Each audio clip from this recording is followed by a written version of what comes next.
¿Qué detalles te regas? No, sí, en la vida, un detallito así hace la desgracia o la felicidad. Sí, señor. Y para ti la gran vida por un solo detalle. Mi estupidez. No se oye, ¿verdad? ¿Cómo? Eso. ¿Cuál? Sinvergüenza. No sé por qué te tengo tanta ley. Lo que menos te importa aquí soy yo. En cuanto entras, solo piensas en comer. No nomás en eso. No, también piensas en beber, en todo lo que sea tragar. Pero nomás por el momento, Pasita, y los momentos pasan, y luego los minutos también, y hasta los segundos, y luego de segundo en segundo agarro uno. Amigos de Radio ACM, bienvenidos a este su programa Cinestética, un espacio para el séptimo arte, y continuamos con este serial dedicado a las películas mexicanas que consideramos aquí en Cinestética tienen gran relevancia. Como siempre nos acompañan César Uriarte. Hola, ¿qué tal? ¿Qué tal? Mario Viveros. Hola, buenas tardes. Y bueno, pues en cualquier momento que nos estén buenos días, buenas tardes, buenas noches. Buenas madrugadas, en cualquier momento. Amanecidas. Ahora, como ven, venimos haciéndolo como anteriores programas, sigue siendo el turno de dos películas que vamos a hablar, exponer sobre ellas.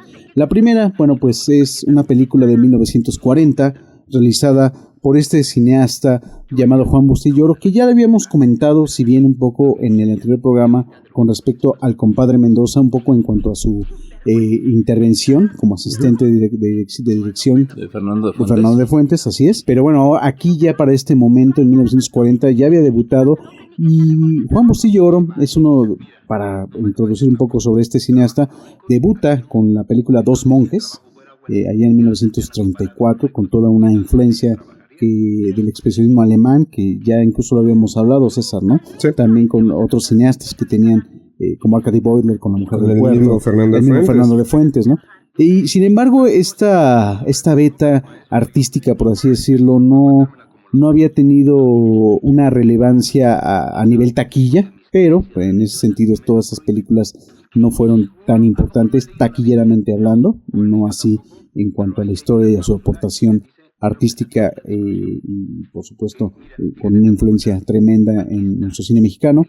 Pero Bustillo Oro se encamina hacia lo que es un poco diversos géneros, sobre todo el melodrama, pero también incursionará a lo que es se conoce como la añoranza porfiriana, por un lado, películas como En tiempos de Don Porfirio, inaugurando lo que es la década de los 40 y parte de la época de oro.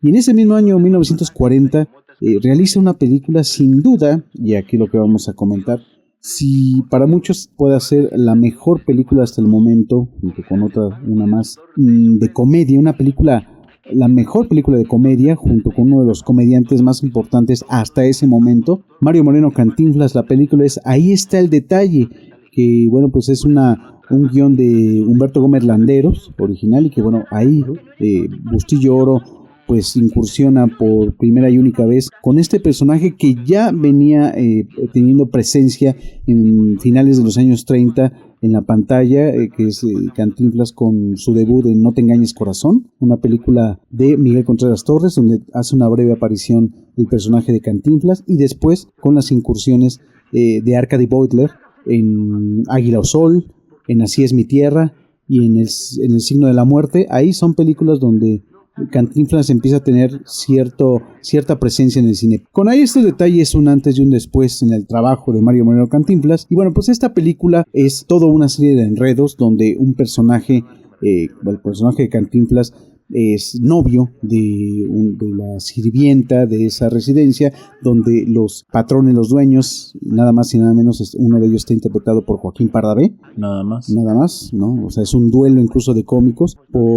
También la sirvienta es esta Dolores Camarillo, mejor conocida como Fraustita, esposa de Antonio R. Frausto, y bueno, pues que tenía ahí toda una carrera interesante de los años 30, y una joven, no debutante, pero ya llevaba en el cine mexicano algunas actuaciones, Sofía Álvarez, de origen colombiano. Y bueno, pues Cantinflas, al entrar a esta residencia, la sirvienta le pide que por favor mate al perro rabioso apodado Bobby, que era un Fox Terrier. Y bueno, pues al cumplir este cometido, pues él se ganará, por supuesto, no solo el amor de la sirvienta, sino también el gran premio que es la comida, pues la gran comilona que tendrá ahí con la sirvienta. Sin embargo, no queda ahí, puesto que hay otro personaje que le apodan, es un gángster, por así decirlo, y exnovio de la patrona, que también le apodan el Fox Terrier. Entonces, de ahí se hará un enredo porque este Fox Terry chantajeará a la dueña de esta residencia a través de unas cartas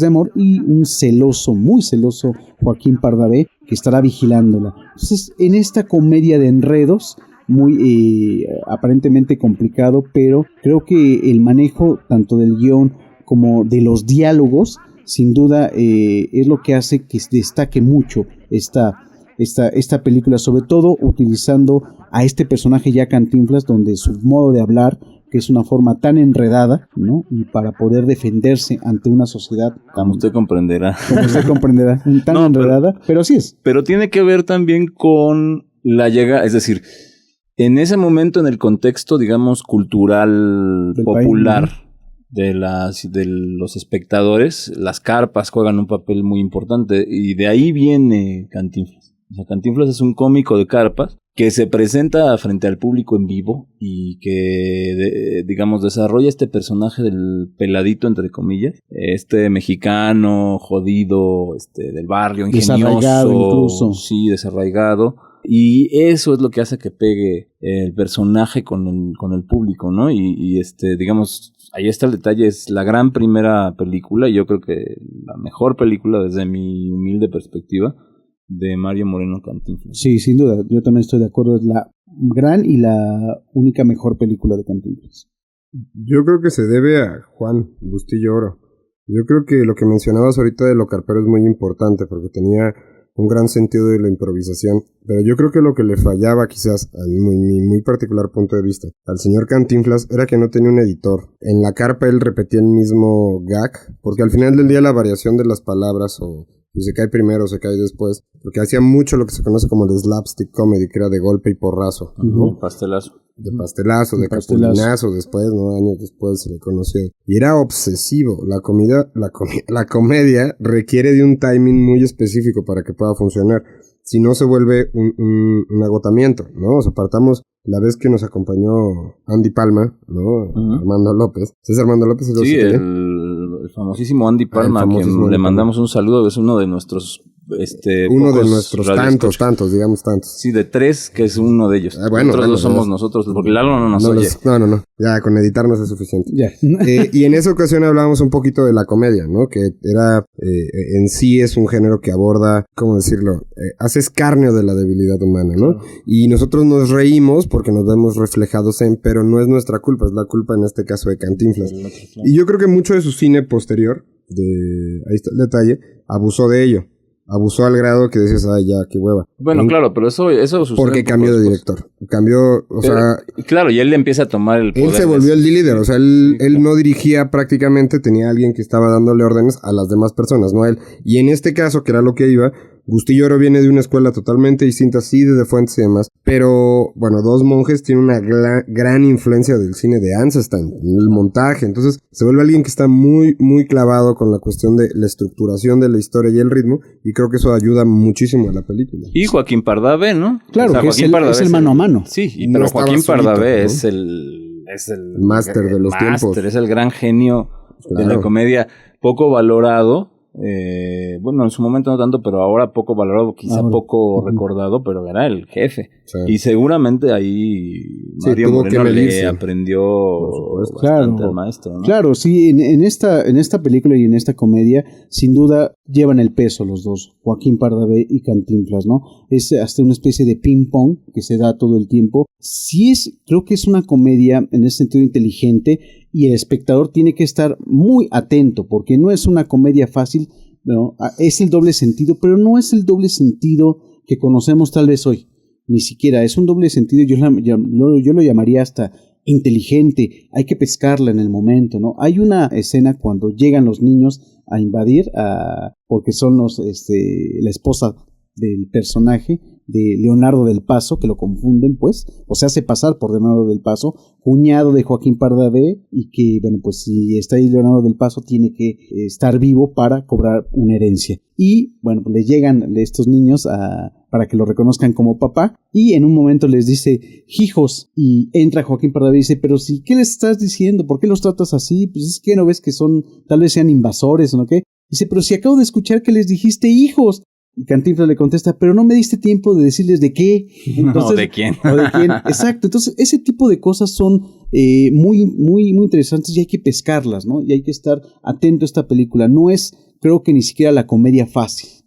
No, o sea, definitivamente, o sea, Cantinflas, digamos, el Cantinflas fresco que ahí se estaba construyendo y que después, es decir, ni siquiera tenía tan armado esto que después se volvió famoso, que eran sus discursos inentendibles. Lo cantinfleado. Lo cantinfleado lo fue desarrollando conforme fue avanzando su carrera. Ahí ya todavía vemos... En los 70s ya era una ya era la locura, ¿no? Ya era una voz moral. Sí, no, la moralina desde antes, claro. Pero en ese momento es el momento más interesante, válgame la redundancia, de Cantinflas. Y es un cómico importante, o sea, al nivel de Tintán. O sea, hay que verlo y hay que estudiarlo. Sí, ¿no? Claro. Más no hay que adorarlo. No, o sea, él sí hace unas 3-4 películas todavía con esa calidad.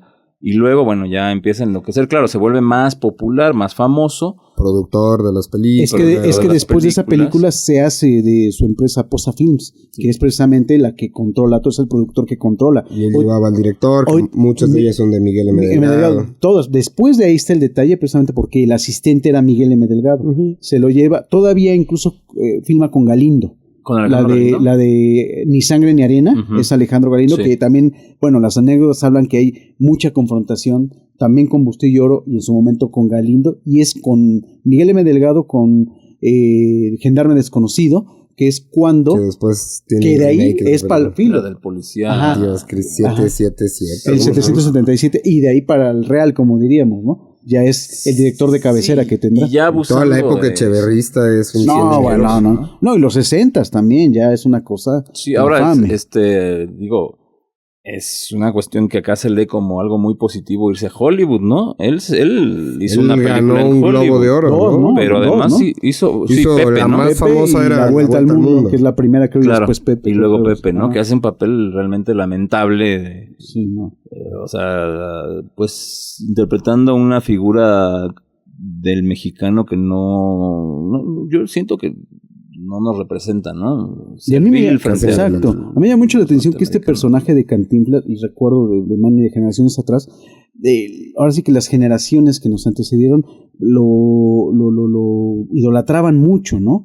El cine de Cantinflas, ¿no? Con este rollo moralizante, con este rollo didáctico, con esta... Pero didáctico en mal sentido. En mal sentido, sí, o sea, como tienes que hacerlo a través de, incluso a través del poder, pues, ¿no? De esta visión del poder. Una cosa... Sí, ya al servicio del sistema. Pero un sistema chafísima, pues, un sistema tonto, un sistema ahora caduco. Yo creo que, o sea, Cantinflas sí tenía arraigo popular muy fuerte, porque además, o sea, sí es cierto que, un poco como lo que pasaba en el box y en el fútbol, y en los deportes, ¿no? Los toros incluso, es gente que viene desde abajo. Sí. Y eso le da un arraigo con el pueblo, con la gente muy fuerte. Entonces, y además interpretando a un personaje, una caricatura de lo que sería el peladito del pueblo, el normal, ¿no? Sí. Entonces eso sí le da un arraigo muy fuerte. Yo creo que eso explica por qué Cantinflas era tan popular. Y es cierto, o sea, además, acuérdate que muchos años después van a producir esas caricaturas del Cantinflas Show. Claro que fue. Todos los de nuestra generación vimos a Sí, ya coproducido con Televisa. Claro. Bueno, vamos al primer corte y ahorita regresamos con la película Ahí está el detalle. Estamos aquí en Cine Estética a través de Radio ACN. Buenas noches. ¿Usted gusta? Muchas gracias. ¡Salga usted de ahí! No, aquí estoy bien, muchas gracias. ¿Por qué no entraste? Aquí hay galletitas, hay coñaquito y puritos. Gracias. No, acabo de cenar. Pues yo también acababa, pero pues... Yo te di. ¡Salga usted de ahí, le digo! Bueno, así, de buen modo, sí salgo, con permiso. Y me vas a perdonar que me retire, ¿verdad? Pero ya soy mis notas. Sí. Nada que ver qué día vuelvo. Sí. Con permiso. Pase usted. ¡Alto ahí! ¿A dónde? Ahí. ¿Allí? Aquí. ¿Por fin? ¿Qué? ¿Allí o aquí? Aquí y conteste pronto. No puedo. ¿Por qué? Pues todavía no me pregunta usted nada. De veras, ¿qué hace usted aquí? No, pues usted me dijo que me parara aquí. Le pregunto a usted que qué hace usted aquí en mi casa. Pues sí, es lo que yo digo. ¿Yo qué hago aquí en su casa? De manera que, aclarado el punto, con permiso, me retiro. Ay, párese ahí. Otra vez, ¿aquí está usted jugando? No se burle y conteste antes de que le pegue un balazo. Será mejor antes. ¿Qué hace usted aquí? ¿Y usted? Eso a usted no le importa. Con usted no puede uno entenderse, señor. Si a mí no me importa, ¿por qué a usted le importa lo que a mí no me importa? ¿Que no se ha dado usted cuenta que yo soy el marido? ¿Cuál marido? ¡Su marido! ¿Mi marido? Ah, chirrión, oiga, usted no diga hasta esas cosas que a lo mejor le están oyendo y mi reputación. No disimule, soy el marido de mi mujer. ¿También? Sí. Bueno, ¿y eso qué? ¿A mí qué me importan? Yo nunca me meto en cosas privadas. ¿Que no? No. Yo le voy a decir a usted lo que usted está haciendo aquí en mi casa. Pues si me hace favor y es tan amable, señor. ¿Cómo no? Ay, no agarre la solapa, señor. Suelte la gabardina. ¿De dónde? No se lleve con la ropa, señor. Usted es un canalla que está pisoteando mi honor. Ay, usted me está pisoteando un callo, Ay, señor. mejor me callo. Ay, ¿de cuántos calzas? Del 26. Pero con usted no puede uno entenderse. Te lo estaba yo diciendo, no nos vamos a entender, mejor me voy. Sí, pero no será sin darle a usted un balazo. Es usted un canalla que merece la muerte y le voy a dar un balazo ahora mismo. Mejor lo dejamos para mañana. No, canalla, No vas se a morir. preocupe. Ahora mismo. Ay, déjenme que lo mate. All those moments will be lost in time, like tears in rain. Por el puro placer de hablar de cine, cine estética, cine para todos en la UACM. Time to die.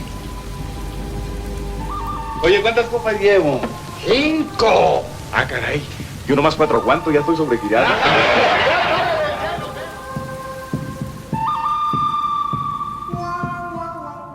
No has de trabajar nunca. ¿Y para qué trabajo?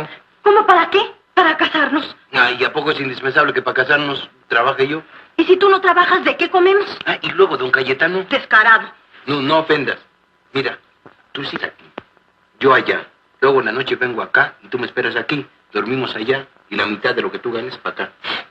Cínico, sinvergüenza, descarado, dragón. Estamos de vuelta con ustedes, amigos de Radio ACM y Cine Estética, y estamos hablando de la película Ahí está el detalle, el personaje de Cantinflas, y comentando aquí en la mesa a Mario y a César. Bueno, yo algo que destaco mucho de esta película, y por eso la sigo valorando y revalorando como la mejor comedia del cine mexicano, quizás será quien vive, como decimos, con Tintán. Con el rey del barrio, ¿no? Por supuesto. Sí. No, bueno, Sí, yo sí. no sé. Al ratito vamos a hablar de otra película, otra comedia. Claro. Y hablaremos un momento otra vez del rey del barrio, por que supuesto. se llama El esqueleto de la señora Claro, Morales. así es otra, ¿no? No sé si pero sea en otra tesitura, pues, por supuesto. Sí. Pero Cantinflas, en Ahí está el detalle, bien como decía Mario, que está desarrollando todo este léxico y esta verborrea. Hay una característica importante que lo distingue de lo que después, por eso mencionaba el antes y el después. Cantinflas, el personaje que vemos de este peladito, es un personaje sin oficio ni beneficio. Es el vago por excelencia. Claro. ¿Cuántos mexicanos también no son así? Pues, Es que se refleja, o sea, si refleja este asunto de él sobrevive a partir de su ingenio. Claro. O sea, no trabaja. No trabaja. Pero sobrevive a través del ingenio. Ahí está esa canción de Chava Flores del gato viudo. ¿Sí es el gato viudo? Sí.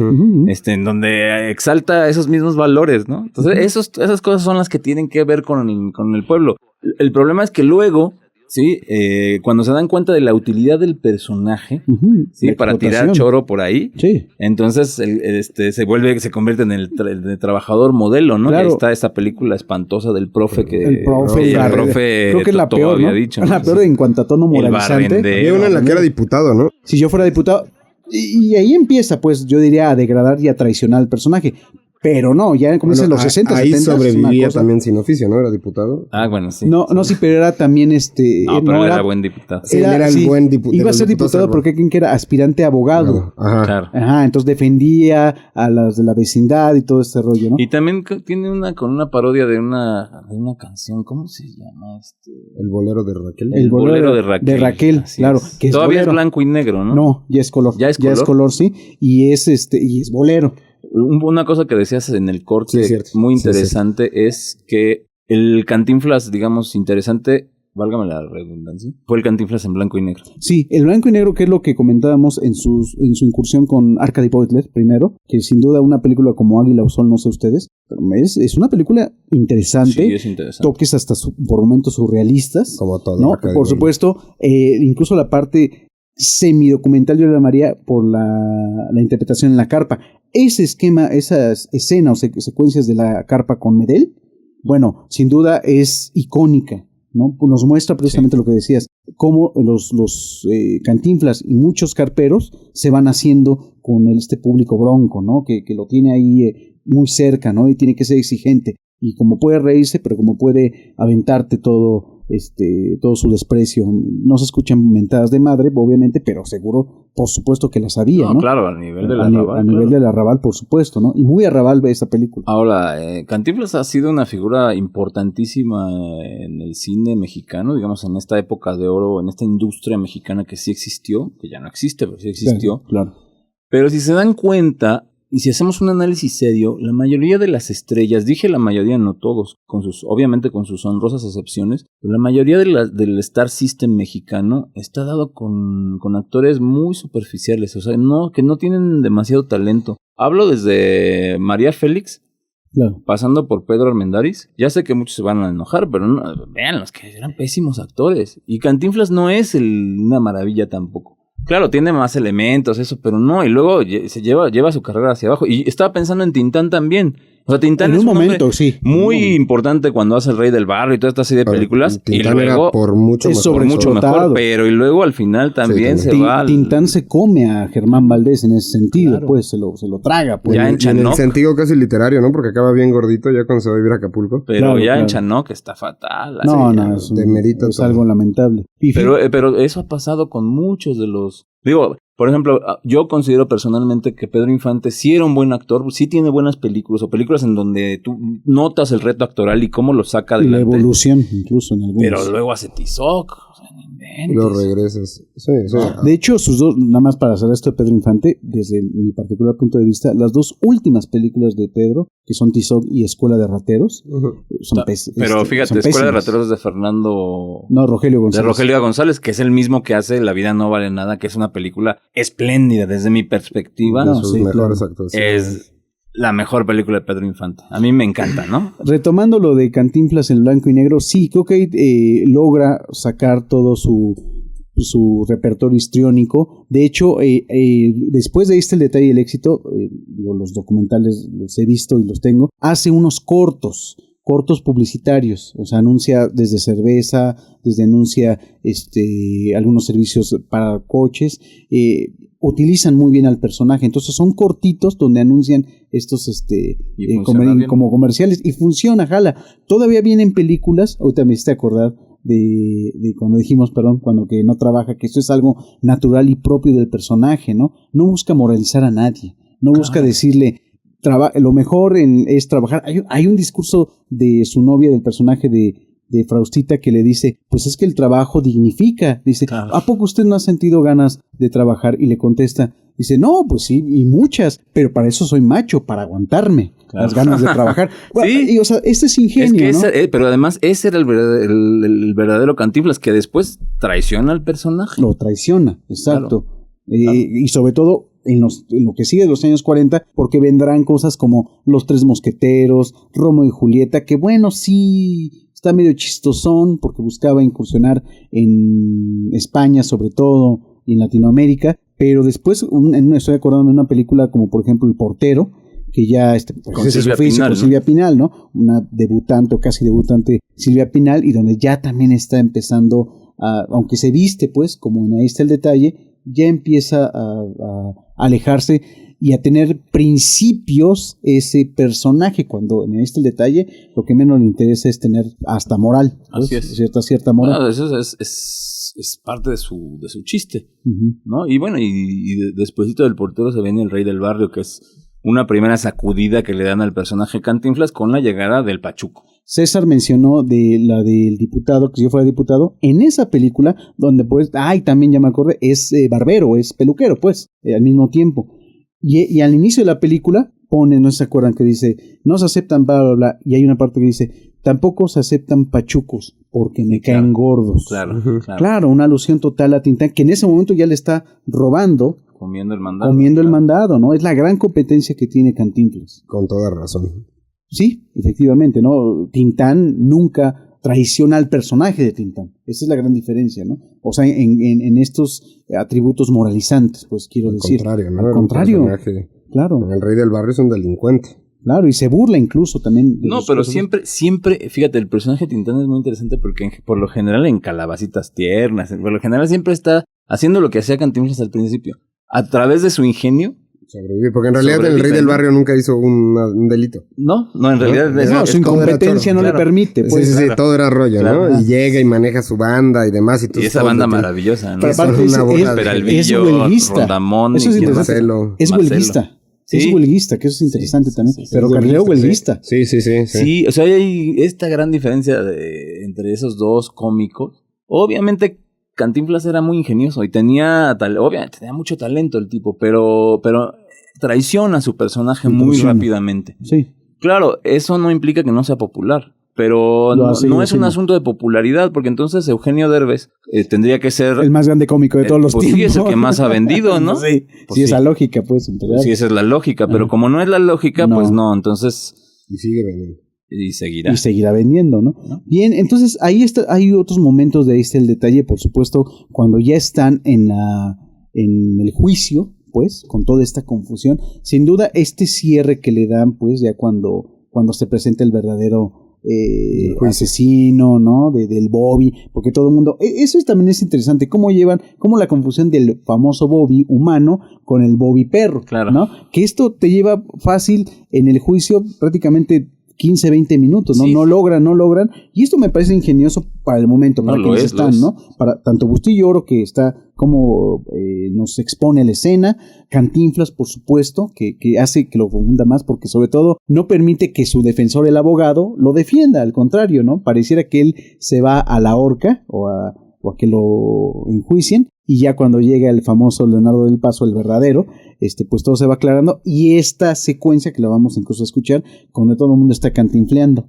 ¿no? Tanto el juez como los abogados, y al final dice Cantinflas, ¿no? Ya ven, hablando como cristianos la gente se entiende, así nos entendemos, algo parecido. Esa es una resolución del director, ¿no? Ay, sí, Bustillo. Eso hay que reconocerlo, Bustillo, ¿no? Tenía, aparte también, pues era abogado, Bustillo Oro. Sí. Entonces, bueno, eso ayuda mucho a que esta comedia se sostenga, sobre todo porque son difíciles, ¿no? Yo, para ir cerrando sobre todo también ese tema, hablo de lo que ya no se usa muy tanto en el cine mexicano y que en el de esa época sí, los dialoguistas. Sí. Creo que también eso es importante, ¿no?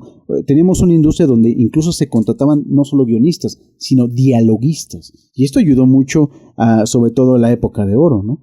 Claro.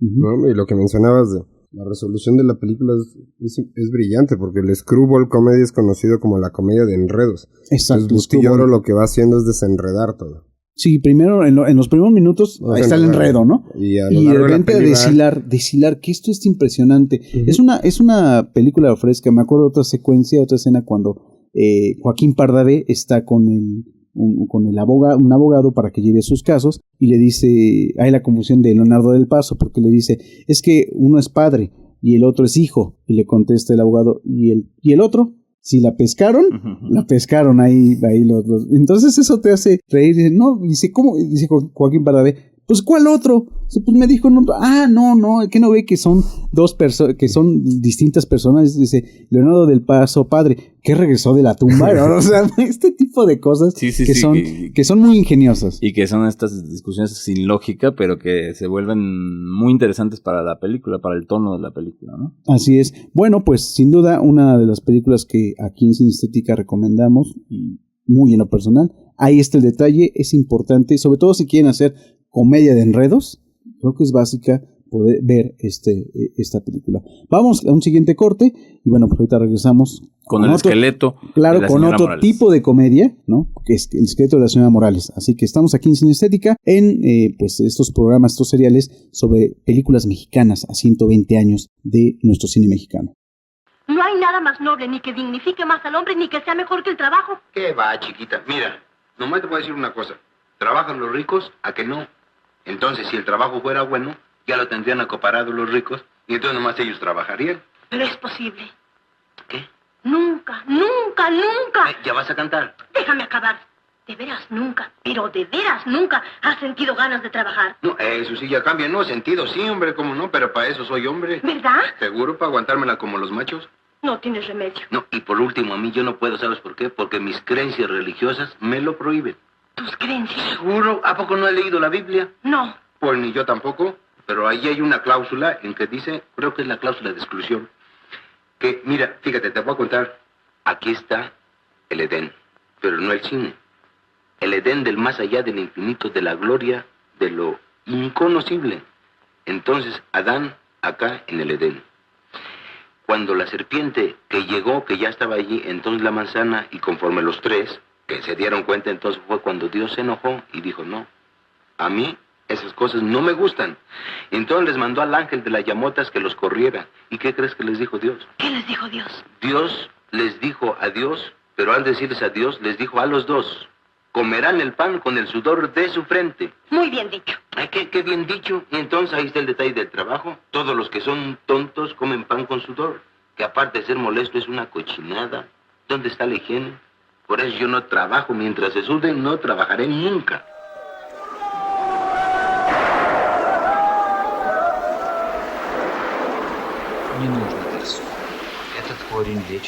Hagan algo, por Dios, estos muchachos van a pelear. Porque no todo el cine es Hollywood.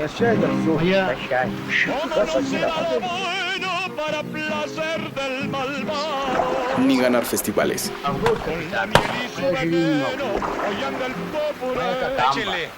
Pero más arriba. Sin estética.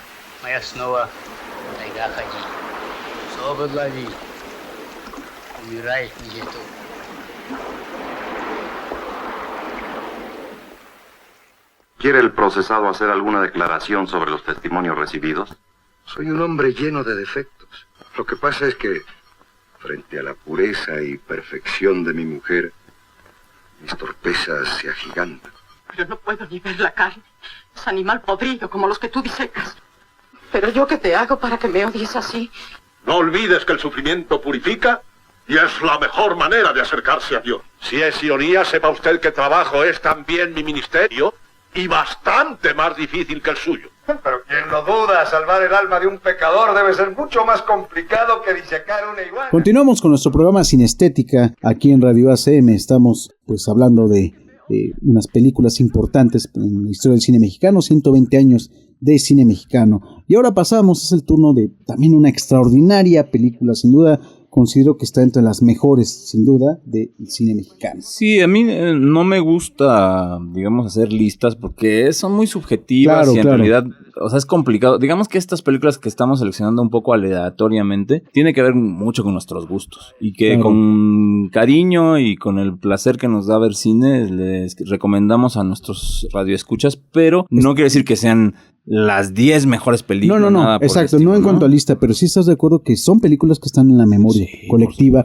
A eso me refiero con son imprescindibles. No, te entendí nada más un poco como aclarando este asunto, ¿no? El esqueleto de la señora Morelos es una película del 59 que empieza a perfilar una pareja que, bueno, no es cierto, no perfila, pero ya antes habían hecho una película anterior de la cual hablamos hace rato que se llamó La vida no vale nada.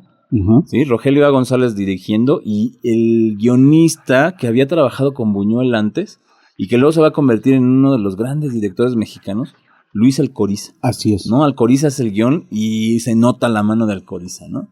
Entonces, en La vida no vale nada hay un personaje entrañable de Pedro Infante, entrañable así, bueno, al menos a mí me parece muy, no sé, como que te deja mucho, pero además exige muchas cosas de Pedro Infante. O sea, yo creo que una cosa que es muy interesante de La vida no vale nada es que rompe con esta figura del héroe mexicano. Con el estereotipo incluso que tiene en ese momento galán, Pedro Infante. Perfecto, que se crea Pedro Infante, ¿no? El que no comete errores, que siempre lo hace bien.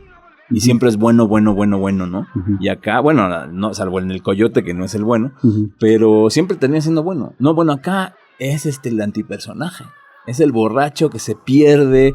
Hay un momento mágico en esa película, desde mi perspectiva, que es esta secuencia cuando regresa a la casa materna, que está toda destrozada. Y tú sientes la pobreza del campo mexicano. La desolación. Y en una película de ficción de los 50, y te dices, eso es interesante. Sobre todo que contrapone, si lo ubicamos en contexto, que es 1954 cuando lo hace, estamos hablando de, es el Pedro Infante personifica y ahí resume la ida y vuelta de la migración. Sí. O sea, el que va del campo a la ciudad y de la ciudad al campo. Sí. Quien lo representa perfectamente es Pedro Infante. Sí. Y estamos en ese momento, había terminado el alemanismo, el gran milagro mexicano, el país hacia la modernidad, y de repente nos siguen diciendo, miren, ¿no?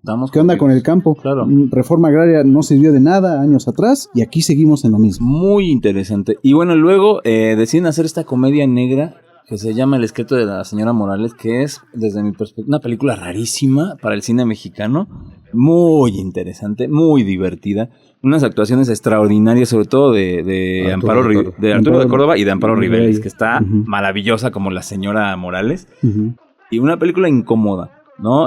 Que al final, como también Buñuel lo hizo, suaviza el final. Claro. Para que el régimen no tenga quejas. A mí en lo personal el final no me gusta, es tan buena esa película. Pero es una película extraordinaria. No, claro. Extraordinaria, obviamente la tienen que ver. Pablo se llama el personaje de Arturo de Córdoba. Es un taxidermista, ¿sí? Y está casada con esta mujer que tiene un problema físico en la rodilla, cojea, y además es una muy buena samaritana. Muy puritana, sí. Una puritana tal cual. Obsesiva, celosa.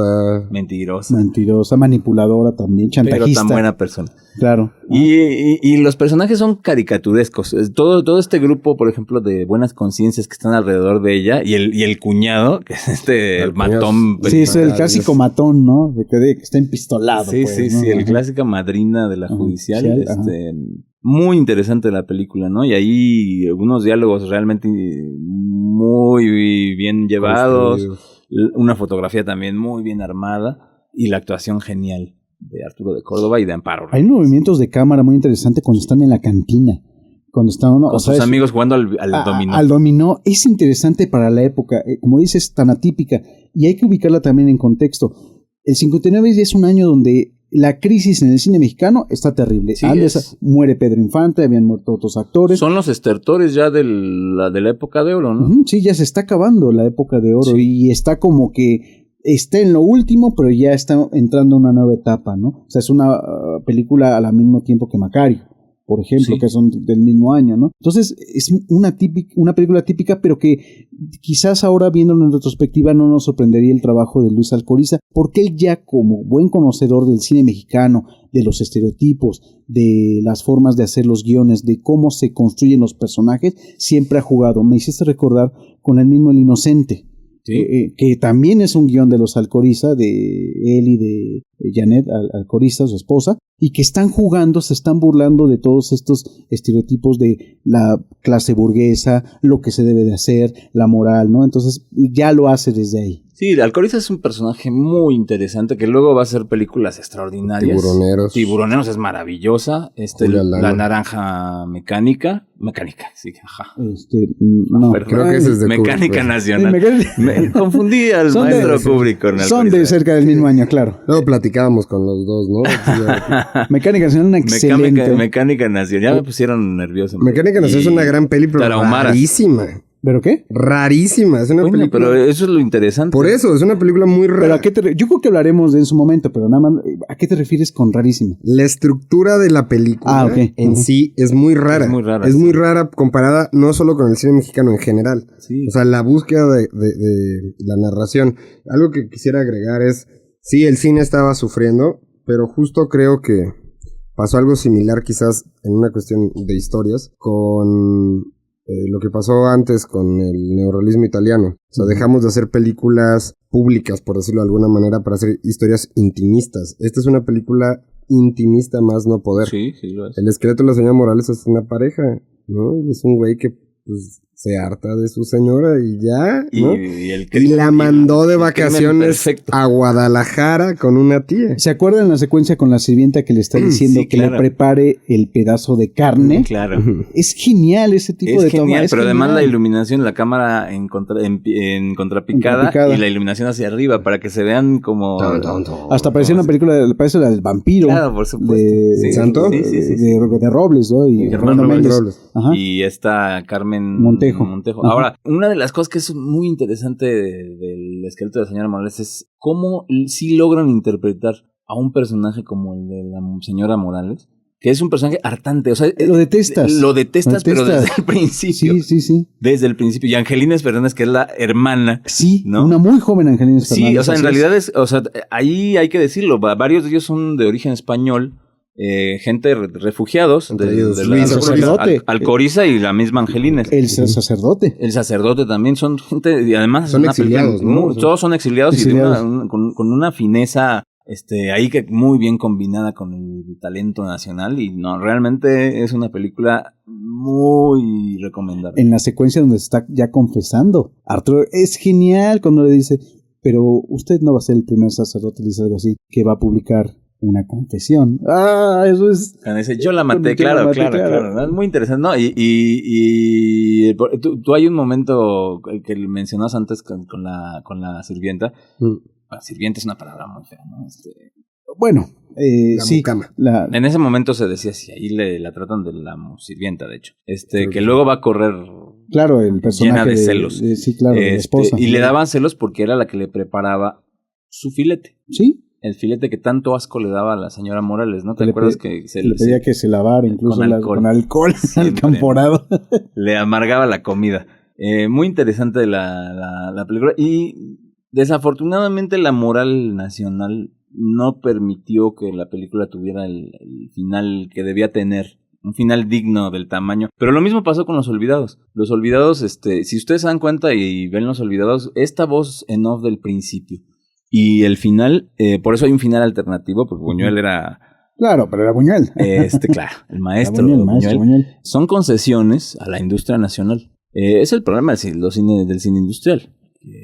Siempre hay mucho, es decir, hay dinero que se invierte, pero tienes que hacer concesiones. Y eso aplica en todos los países incluso, ¿no? Sí. En cuanto a cine industrial. Ahora, una cosa que también explica la caída del cine nacional, aparte del enquistamiento que ya hemos hablado y esas cosas, es el repunte de Hollywood. Sí. ¿No? Sí, recuerden que cuando la guerra mundial, cuando Estados Unidos entra a la guerra mundial, las producciones bajan y entonces le empiezan a meter dinero al cine mexicano. Bajan las producciones, en número, pero en calidad, 1941, Ciudadano Kane. Sí. Y empiezan a subir, hay unas películas maravillosas. Años después Casablanca incluso. Y ya después se viene el vamos a hacer copias de una misma, que es ya cuando regresa la inversión americana. Exactamente. Y deja de invertir en el cine mexicano. Y hacen películas refrito del refrito.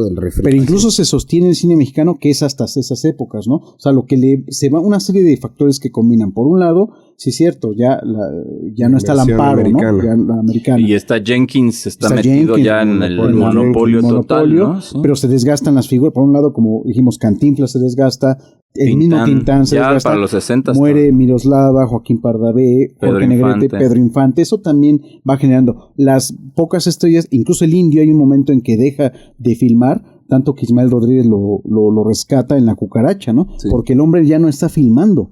O sea, eso también son elementos que se van combinando y que, bueno, en este cine, que sí, un tanto... Pero no surgen nuevos talentos. No, muy pocos, no los dejan. No los dejaban entrar a la industria, la cuestión de los sindicatos. Exactamente. Yo creo que porque, obviamente por acaparamiento, pero también en la idea de decir quién sabe cuándo vayamos a producir de nuevo, ¿no? O qué tanto vayamos a producir. Entonces las pocas nos las quedamos en familia y ya después viene la gran caída para volver a surgir con la afamada. Y hay un factor que se va a ir incrementando y que no lo hemos comentado. Digo, si bien en México todavía no estaba tan desarrollada, pero ya estaba. ¿La televisión? La televisión. No, y también la pobreza, ¿no? Bueno, ya no era tan barato ir al cine, ya la familia era más complicado. Aunque bueno, pues no sé, digo, es muy probable, ¿no? No sé qué tanto es el factor, pero todavía es una época, entrada a los 60s, donde el cine sí era popular y accesible para las clases populares, pues. Claro. Esto ya, después de los 70s, sin duda ya es una cuestión que se va dando. Y regresando al esqueleto, una secuencia que me parece genial es cuando se autogolpea la señora que arma esta gritadera que todos los vecinos, que además estas dos vecinas que tienen el problema de incontinencia, pero que están siempre poco chismosas, al pendiente de lo que sucede, escuchan la golpiza que le dan a la señora Morales y luego cómo aparece efectivamente con un ojo morado, ¿no? Cual si le hubieran pegado. Exacto, y este juicio moral que le hacen al pobre hombre, que a su vez que no termina de ser bueno. Él está ahí echándose un trago con sus amigos, jugando al dominó, que son también bastante... No son malos, no son malos peculiares. En el sentido... No, son como son. Es que no son ni buenos ni malos. Exactamente, es decir, tiene un grado menos simple el asunto, es mucho más complejo y eso es lo que le da riqueza a los personajes. O sea, ahí sí hay albures, o sea, sí retratan al ambiente de cantina real. Los amigos son como son los amigos. Aparte, en esa secuencia están hablando de el poeta del crimen perfecto. Del crimen perfecto, claro, y el poeta que es pésimo poeta y estos amigos, claro, sí, que son buenos amigos, ¿no? Y que no pueden entrar a la casa porque la señora los detesta. Claro. Por indecentes. Están vetados, prácticamente. Vamos al siguiente corte y ahorita regresamos con la película El esqueleto de la señora Morales, que hablaremos un poco también ahorita hablaremos de Alcoriza, pero también creo que Rogelio González es importante mencionar porque tiene, desde mi punto de vista, si no bien no es el gran director del cine mexicano, pero hace de repente una que otra joyita. Y poco reconocido, pero es un buen director. Vamos al corte y regresamos. Se puede perdonar la violencia, los insultos, pero esa crueldad fría siempre encuentra el modo de torturarme, de herirme en lo más íntimo. Es un monstruo. Creo que te excedes en tus juicios, hija. Se burla de mi defecto, de mis creencias. ¿Hasta eso? Sí, padrecito, sí. Meche.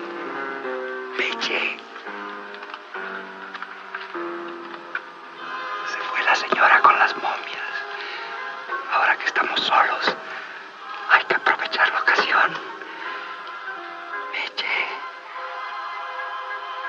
Hazme un filetote de este grueso, medio crudo y con muchas papas fritas. Pero yo qué te hago para que me odies así. No salgo de casa, no gasto un centavo. Me paso el día esperando que tú llegues. No me pegues, Pablo. No me pegues. No. Pablo, no me pegues. Pablo. Tú sabes que soy incapaz de pegarte. Por esto ya no te lo paso. Me voy a ir de aquí y no volverás a verme. No me pegues, Pablo. No, Pablo. Por favor. No me pegues, Pablo. No me pegues más. Pablo. No, por favor. No me pegues, Pablo. La golpiza que tú le diste. ¡Canalla! Mira cómo la dejaste.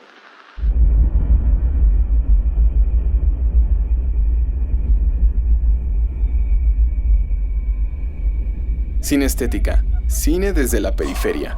La voz de los realizadores, pero sobre todo, cinéfilos. Campano arriva. Così devi dire. È arrivato Zampano. ¿Que yo le pegué? Punto. Por eso decía yo que no puede haber crimen perfecto. En el radio lo oímos todas las noches. ¿Podría haberlo? Estamos de vuelta aquí en Cinestética, estamos ya casi a punto de terminar, pero todavía estamos en el bloque de la película El esqueleto de la señora Morales, de Rogelio González, que yo creo que también es importante hablar de este director. Sí, un director poco conocido, poco valorado más bien dicho. Poco valorado, que sí se insertó por supuesto en la industria y cumplió lo que los productores esperaban de él, pero fíjate, hay datos interesantes. Por ejemplo, para algunos tal vez que no lo ubiquen como director, incluso como actor, pequeño actor, en la película Vuelven los García, tiene una incursión, es uno de los López, que son de los enemigos, los rivales, y de hecho es el hermano del personaje de Blanquestela Pavón, Juan Simón. Él es el hermano y con el que al final se mata con Pedro Infante. Él es Rogelio González, quien después se convertiría en asistente de director de Ismael Rodríguez, de varias películas de Ismael Rodríguez, ¿no? En guionista, ¿no? En guionista, ¿no? De películas muy famosas, o sea, ahí tenías... Ustedes los ricos, la oveja negra, no serás la mujer de tu hijo. Que es la continuación, decía hace rato, la oveja negra se parece a La vida no vale nada. Se nota, ¿no? ¿Sí? Saca algunos guiños, evidentemente. Los tres García, los tres huastecos. También ahí está. La misma estructura. Y se convierte quizás en el segundo director más importante de Pedro Infante después de Ismael Chil, sin duda, porque tiene también Un rincón cerca del cielo, Ahora soy rico, El gavilán pollero. Y luego hace las escuelas, ¿no? Escuela de rateros, escuela de vagabundos. Escuela de vagabundos, primera escuela de vagabundos, escuela de rateros, La vida no vale nada, en fin, y otras más, tiene por ahí otras más de Pedro Y el Infante. esqueleto de la señora Morales sin Pedro Infante, pues ya se había muerto, pero que es una película. No, pero aparte... Acababa de morir, ¿no? Aparte. Pues tenía 2 años de haber muerto Pedro Infante. Sí.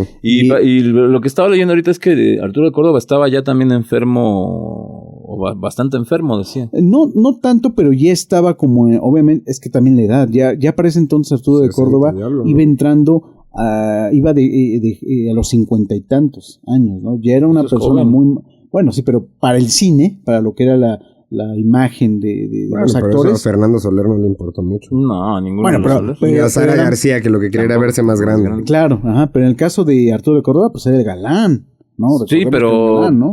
Claro. Pero se volvió, yo creo que la mejor época de Arturo de Córdoba es cuando deja de ser el galán y se convierte en el ser humano. Bueno, hace esa película maravillosa que se llama Él. No, bueno, eso es antes, claro. Claro que es antes y es una obra de arte. Bueno, y ahí no es el guapo, ahí es... No, ahí es el personaje. El anti del maestro Luis Buñuel, el guión de Luis Alcoriza. Ahí está. Yo creo que evidentemente Luis Alcoriza, al conocer también a alguien como Arturo de Córdoba, bueno, no sé si en el casting haya tenido algo que ver, probablemente sí. Pero saben sacarle jugo, como decimos, ¿no? Sí. Saben darle el tratamiento, saben qué tipo de personajes y de actores pueden dar esos rangos. Es que el escrito de la señora Morales está muy, muy, digamos, basado en la interpretación. Y la interpretación, decíamos desde el principio, tanto de Amparo Ribeles como de Arturo de Córdoba y del cura. Que no recuerdo, pero es un actor que constantemente en películas de Buñuel sale. Haciendo siempre a curas españoles. A curas o consejeros, algo así. Le encantaba a Buñuel burlarse de ellos, claro, ¿no? claro. Ajá. Entonces, también está denominada El esqueleto de la señora Morales como una película de humor negro. Y es algo que el cine mexicano desafortunadamente no continuó, ¿no? Se quedó ahí como... Antonio Bravo. Sí. Antonio Bravo, sí. Como, ¿no? como en el abandono ese tipo de humor. Es que era un humor ingenioso. O sea, una cosa que se agradece mucho de la película del esqueleto de la señora Morales es el ingenio. Y es una propuesta inteligente para un espectador inteligente. Ajá. Porque uno de los problemas que tiene la industria es que no considera inteligente al espectador. Eso es un muy buen punto. ¿No? Entonces, de pronto, si tú estás ávido de ver algo que te hable un poco más, porque la gente piensa y la gente puede sacar sus propias deducciones, conjeturas, y de reírte un poco de todas esas cosas, pues esta es una película ideal. Y que te digo, o sea, es muy interesante que sea en las postrimerías de la vida de oro de la industria. Que está terminando. Pero es una de estas joyitas que ahí están. Yo me acuerdo que hace unos años te era muy difícil encontrarla. Es de estas películas obviamente que tienen su poder Televisa, pero que no pasaba casi nunca. Sí, la tenían como congelada o sí, de repente una cosa rara. Yo me acuerdo que tuve que conseguir una copia en Estados Unidos para poder tenerla, pero ahora ya está muy fácil. Está disponible en las tiendas. Ya está muy fácil de... No sé si sea la misma, pero es la de que dice Cinemateca. ¿No es esa copia que tienes? Yo tengo esa copia. No. Y que es gringa también. Esta es una copia gringa, sí. Gringa, sí. La encontrabas así porque era... Sí, no pero aparte, qué bueno que tocas ese punto. Un poco el absurdo, ¿no? Aquí en nuestro país. Resulta que en Estados Unidos encuentras estas joyas. No, pero pasa igual al revés. También... Yo me acuerdo que hace unos años, cuando Oliver Stone sacó Comandante, la película de Fidel, unos documentalistas compas con los que yo he trabajado, gringos, vinieron a verlo aquí al Zócalo una vez que lo exhibieron porque allá no lo podían ver. Ah, mira. Entonces pasa. Entonces también pasa, ¿no? Qué raro. Ahora, una cosa que me parece importante comentar es que es una película que habla de un tema bien sensible. Acuérdense que en México no se tocaban 3 instituciones: Virgen de Guadalupe, la Madre. Y el Ejército. El presidente. El presidente, ¿no? Esta película no habla precisamente de la Virgen de Guadalupe, pero sí es muy crítico con la religión católica, con el puritanismo, ¿no? Y con una figura cercana a la madre, porque aunque no es madre, nunca se menciona si tiene... Exacto, es que no es madre, también eso es interesante. No es madre el personaje. No es madre. Si tiene descendencia, representa de alguna manera la figura materna, eje fundamental de las emociones pero es una mujer que sufre. Totalmente. Y eso es algo que nos puede mucho a los mexicanos, la mujer, la mujer que sufre. Y dentro del concepto católico, pues alguien que sufre se va a ganar pues el cielo, pues el paraíso.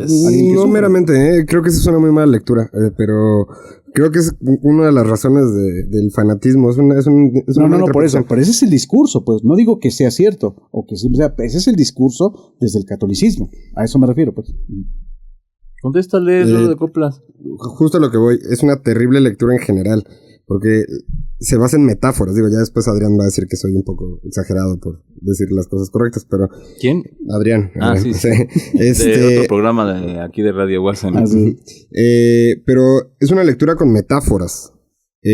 Más que alcanzar el cielo es buscar la misericordia. Sí, claro. Que en otras religiones se le llama compasión. Ella busca obtener la misericordia a partir del sufrimiento de su marido, lo cual es una contradicción absoluta a la lectura del catolicismo. Okay. No es que el catolicismo estuviera mal, y lo inteligente de Alcoriza no es que le estoy tirando a la iglesia, porque eso se vuelve muy barato. Sí. Lo que hace es que a partir del ejemplo de una mujer que se dice practicante de la religión, hace todo lo contrario. Sí, porque en el fondo es una perversa, totalmente, manipuladora. Y lo hace a su favor, todo es a su favor, ¿no? Pues bueno, lo que contaban ahorita, que ella se autofabrica un pleito y se golpea un... No, y luego, por ejemplo, hay esta secuencia donde él se dedica, lo decíamos, a disecar animales muertos, pero quiere a los animales. Entonces hay un perrito de la calle que él mete a darle de comer, tiene también a su halcón, ¿no? Tiene un halcón o águila, y ella lo saca. Lo sacan, ¿no? Pero a los niños de la calle, o sea, los niños que viven ahí en la misma calle, son muy amigos de él. Y tampoco los deja entrar la señora. Por lo mismo. O sea, y eso creo que es muy interesante. O sea, es una cuestión de narcisismo, de egolatría, del decir, a mí porque soy yo, a mí me toca el cielo, siendo el cielo una metáfora. ¿No? O sea, yo alcanzaré el cielo después de este infierno. Pero si yo vivo un infierno porque vivo conmigo misma, te lo tengo que crear a ti. Claro. Sí, de hecho, y Arturo de Córdoba, brillantemente el personaje. Hay un momento en que lo dice, que ella vive un infierno. Sí, lo dice, hay un momento en que ella lo dice. Y el personaje maravilloso Arturo de Córdoba le dice, pues si no quieres un infierno, ya acabo con él. Eso es lo interesante, ¿no? Es el hombre que da ese paso. Más allá de la mujer. Se atreve. Más allá de la mujer que abnegada y esa figura, es el hombre que da el paso de decir, ya me hartó. Ya estoy hasta el full. Sí. No, y además, o sea, tú lo vas viendo, que es muy interesante la película, o sea, te va metiendo tanto o sea, que terminas odiándola, tú deseas que suceda. Por supuesto. Y al que aparentemente sería el antihéroe Arturo de Córdoba, pues lo acabas hasta celebrando. Tienes empatía incluso con él. Crean mucha empatía.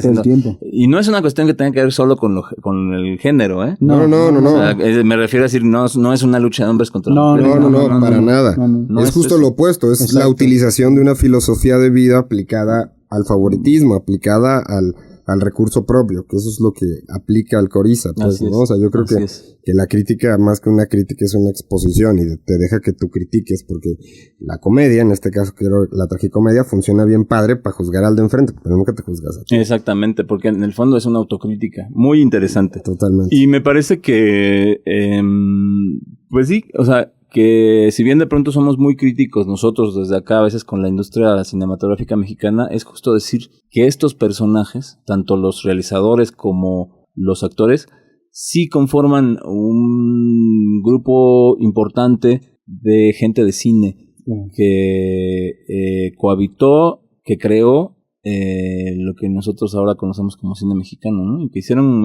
que nos dejaron como legado estas películas tan interesantes. Y que al final, ambas películas de las que hablamos, hay una identidad, una identificación con el espectador, tanto que siguen, ¿no? Siguen estas películas. Y podemos decir esto y muchas más cosas, pero lo más interesante es que lo vean. Claro. Que las busquen, que las vean y que ustedes saquen sus propias conclusiones. Así es, a lo mejor están en desacuerdo en todo lo que dijimos. Bien. Pero qué padre, ¿no? Eso también en desacuerdo, es increíble. Parte de la construcción. Bien, pues hemos llegado a la parte final. ¿Algo más que quieran agregar? No, es sin estética, con moraleja, estilo Cantinflas Show. Yo creo que podríamos crear un hashtag de todos somos el señor Morales. Bien, pues seguimos aquí en Radio ACM y en Cinestética. No se pierdan los demás programas y este serial de los 120 años de cine mexicano. Radio UACM presentó un programa que habla de imágenes, momentos y vivencias. You talking to me? You talking to me? Sinestética. You talking to me? Sinestética. Well, then who the hell else are you talking? You talking to me? Well, I'm the only one here. Who the fuck do you think you're talking to? Sinestética.